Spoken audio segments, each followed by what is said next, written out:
जय हिंद दोस्तों, मैं सतीश स्वागत करता हूं आपके channel exam practice with Satish में। तो एमसीक्यू पेडागोजी जो केवीएस में आनी है उस सीरीज़ का अगला वीडियो जो कि हम 46 नंबर प्रैक्टिस सेट कर रहे हैं, इसका टॉपिक है perspective on education and leadership. और उम्मीद है आपको काफ़ी कुछ इस वीडियो में सीखने को मिलेगा। तो चलिए शुरू करते हैं आज की वीडियो बिना किसी देरी की। तो आज की वीडियो का पहला प्रश्न हम निकाल लेते हैं। तो पहला प्रश्न ये है कि हम सभी अपनी बुद्धि, प्रेरणा, रुचि आदि के संदर्भ में भिन्न हैं। यह सिद्धांत किसको संदर्भित करता है?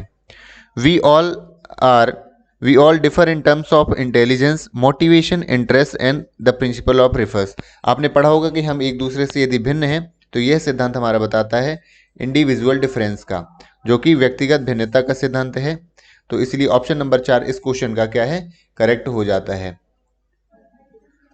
तो आपके जो बुद्धि का सिद्धांत है, अनुवांशिकता, पर्यावरण, इस क्वेश्चन का आंसर नहीं है।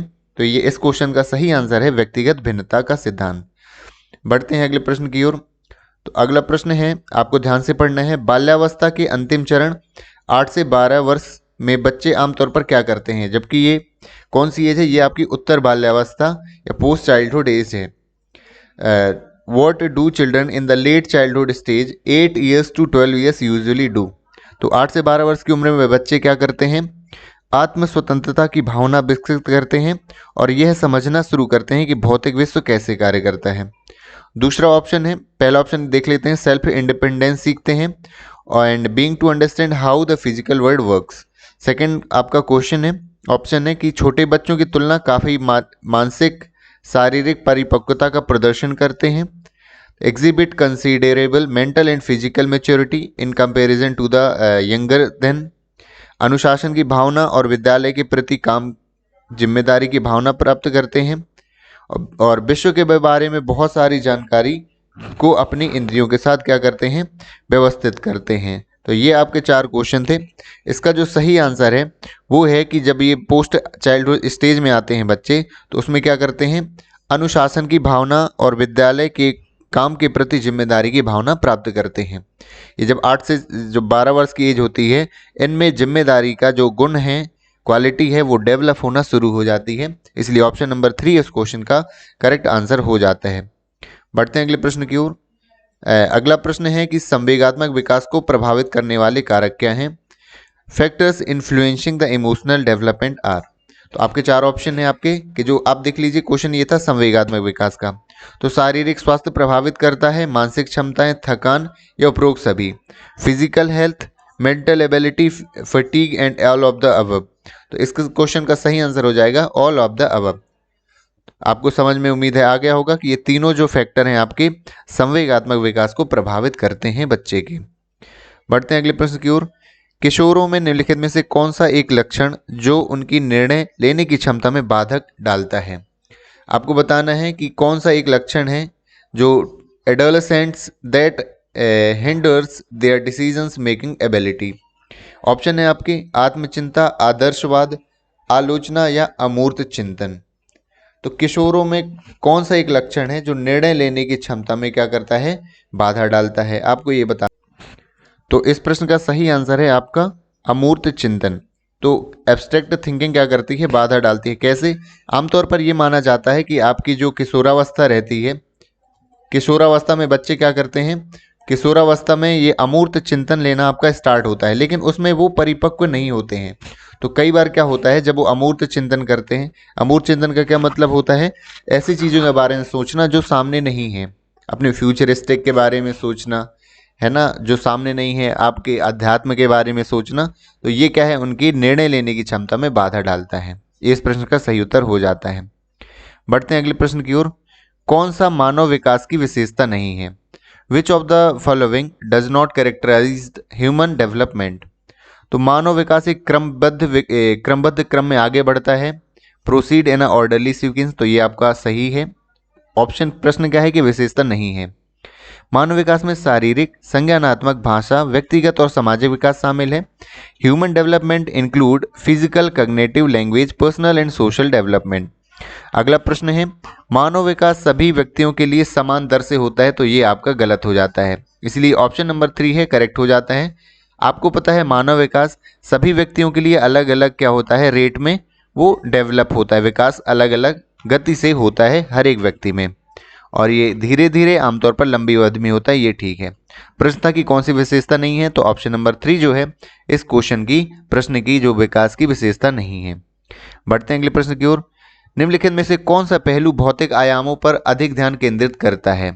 पहला है आपकी विकास की अवधारणा, कॉन्सेप्ट ऑफ डेवलपमेंट, वृद्धि की अवधारणा जो ग्रोथ है, और परिवर्तन की है, अधिगम की है। तो भौतिक आयाम से आप समझ लीजिए, जहां पर भी फिजिकल की बात हो आप समझ लीजिए कि विकास में वहां पर ग्रोथ की बात की जाएगी। तो वृद्धि की अवधारणा जो है वो क्या करती है, वो अधिक ध्यान केंद्रित करती है किस पर? फिजिकल एस्पेक्ट्स पर, फिजिकल डायमेंशंस पर। बढ़ते हैं अगले प्रश्न की ओर। अगला प्रश्न है कि निम्नलिखित में से कौन सी प्राथमिक समाजीकरण कारक है? ये आपने अच्छे से पढ़ रखा है, बहुत इंपॉर्टेंट क्वेश्चन हो जाता है। प्राइमरी सोशलाइजिंग एजेंसी क्या कहलाती है? किसी बच्चे के लिए जो परिवार होता है वो क्या कहलाता है? वो एक प्राइमरी एजेंसी कहलाता है सोशलाइजेशन के लिए। इसके बाद आता है आपका विद्यालय, स्कूल और पीयर ग्रुप। इसके साथ साथ कौन सा आता है? पीयर ग्रुप भी आ जाता है, जो आपका सामाजिक कारक है बच्चे के विकास के लिए। आपका ऑप्शन जो है 4 इस क्वेश्चन का सही आंसर हो जाएगा। बढ़ते हैं अगले प्रश्न की ओर। निम्नलिखित में से कौन बच्चों के विकास में प्रमुख चरणों में नहीं आता है? तो बच्चे के विकास के आपके प्रमुख चरण पता हैं आपको? शैशवावस्था होती है, फिर आती है प्रीनेंटल भी आता है, चाइल्डहुड है, टीनेज है ना। तो इसमें जो है प्रौढ़ावस्था है वो एक प्रमुख चरणों में से एक नहीं है। प्रौढ़ावस्था जरूर कुछ आप मनोवैज्ञानिक काउंट करते हैं, लेकिन प्रमुख चरण आपकी यही है विकास की, प्रसव पूर्वावस्था, बाल्यावस्था और किशोरावस्था। तो आपका जो ऑप्शन जो 4 है इसका क्या हो जाएगा? इसका करेक्ट आंसर हो जाएगा। बढ़ते हैं अगले प्रश्न की ओर। अगला प्रश्न देखते हैं कि जब व्यक्ति पति पत्नी या कर्मचारी जैसी नई भूमिकाओं को ग्रहण करते हैं तो इस समाजीकरण को किसके रूप में माना जाता है? तो when individual adapt new role such as husband, कोई वाइफ के रूप में या एम्प्लॉय के रूप में, तो सोशलाइजेशन को किसके रूप में जाना जाता है?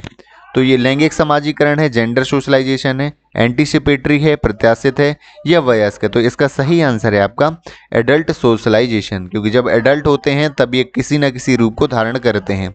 आप भी जब बड़े होंगे तब आप एम्प्लॉय बनेंगे, केवीएस में आप आएंगे, तो आपका एक अलग तरह से सोशलाइजेशन शुरू होना हो जाएगा। जब आपकी मैरी हो जाएगी तो हस्बैंड वाइफ के रूप में भी आपका सोशलाइजेशन होगा। तो इस क्वेश्चन का सही आंसर क्या हो जाएगा? Adult socialization. अगला प्रश्न देखते हैं। आपका नेक्स्ट क्वेश्चन है कि समाजीकरण का क्या अर्थ है? What is meant by the term socialization? तो आपको मैंने काफी बता चुका हूं कि ये अंतःक्रिया होती है, संदर्भित करता है जिसके माध्यम से व्यक्ति सामाजिक समूह की आदतों, दृष्टिकोणों, मूल्यों और विश्वासों को सीखता है जिसमें वह पैदा हुआ है। नेक्स्ट है यह प्रक्रिया उसको संदर्भित करता है जिसमें कोई या कुछ बढ़ता, बदलता है और अधिक उन्नत हो जाता है। तीसरा है लोगों के विशेष समूह विशेषताओं को, ज्ञान को संदर्भित करता है। भाषा, धर्म, व्यंजन, सामाजिक आदतें, संगीत, कला शामिल है। इसके बाद चौथा जो आपका ऑप्शन है वह है कि निर्देशों का अध्ययन है। तो आपको, मुझे लगता है कि पता चल गया होगा कि इसका जो आपका सही उत्तर है वह है कि अंतःक्रिया को प्रदर्शित करता है। आपकी यदि सामाजिक समूह से, परिवार से, विद्यालय से जब इंटरेक्शन होगा तो वही आपका क्या संदर्भित करता है? सोशलाइजेशन का। यही अर्थ हो जाता है आपका सोशलाइजेशन। बढ़ते हैं अगले प्रश्न की ओर। अगला प्रश्न देखते हैं कि डैश व्यवहार परिवर्तन की एक प्रक्रिया है जो जरूरी नहीं है कि उम्र बढ़ने के साथ साथ होती है, लेकिन जीवन भर होती है। ये आपको अच्छे से पता चल गया होगा। Is the process of behavioural change that doesn't necessary happen along with again but okays through out the life span. उम्र बढ़ने के साथ साथ होती है, ये जरूरी नहीं है।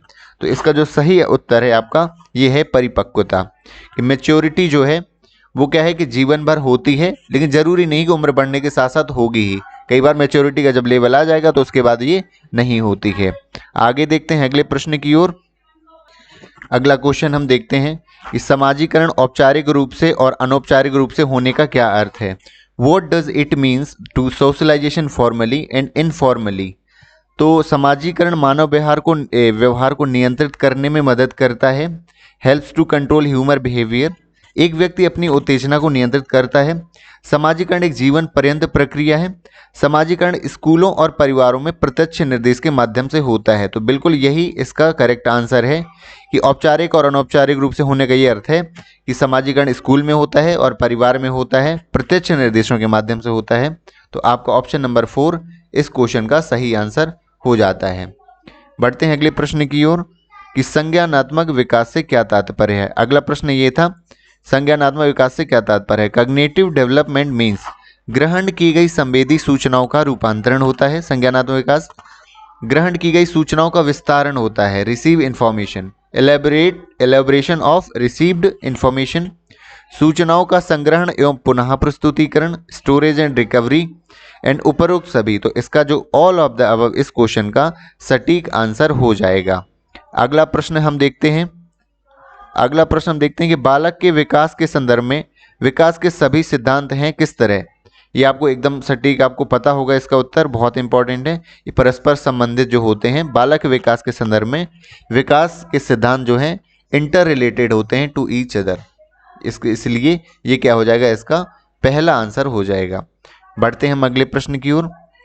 अगला प्रश्न देखते हैं कि बच्चों के विकास के संदर्भ में कौन सा कथन सही है। In the context of development of children it is correct to say that विकास पूर्ण रूप से आनुवांशिकता से निर्धारित होता है, जीन्स से निर्धारित होता है जो विकास है वो डेवलपमेंट है। डेवलपमेंट पूरी तरह से पर्यावरण पर निर्धारित होता है, तो ये एनवायरनमेंट से होता है। प्रकृति एवं पोषण दोनों की अन्योन्य क्रियात्मक भूमिका है, ये आपको पता चल गया होगा। ऑप्शन 3 जो है इसका सही आंसर हो जाएगा। नेचर और नर्चर जो है प्ले एन इंटरेक्टिव रोल, तो ये जो हो जाएगा इसका करेक्ट आंसर हो जाएगा। बढ़ते हैं अगले प्रश्न की ओर। एक शिक्षक बच्चों के विचारों को नैतिकता के प्रति कैसे आकर्षित कर सकता है। A teacher can catch the thoughts of children towards morality by henge दुविधा की वही कहानी बताकर फिर बच्चों से राय पूछ करके, आपको विभिन्न पाठ्यचर्या गतिविधियों में शामिल करके, उन्हें नैतिक विचारों को प्राप्त करने के लिए भावनात्मक बनाकर, या छात्रों को दंडित करके। तो ये आपके 4 ऑप्शन हो जाते। तो इस जो प्रश्न का सही आंसर है वो है हेंज दुविधा की वही कहानी बताकर और फिर बच्चों से राय पूछकर। Telling the same story of henge dilemma and ask their opinion. देखिए इसमें होता क्या है, इसमें हम ऐसी कहानी बताते हैं जिसमें बच्चों को क्या होता है, डिसीजन लेने होते हैं। हम 2 ऑप्शन रखते हैं कि बच्चे ऐसी स्थिति में क्या करेंगे।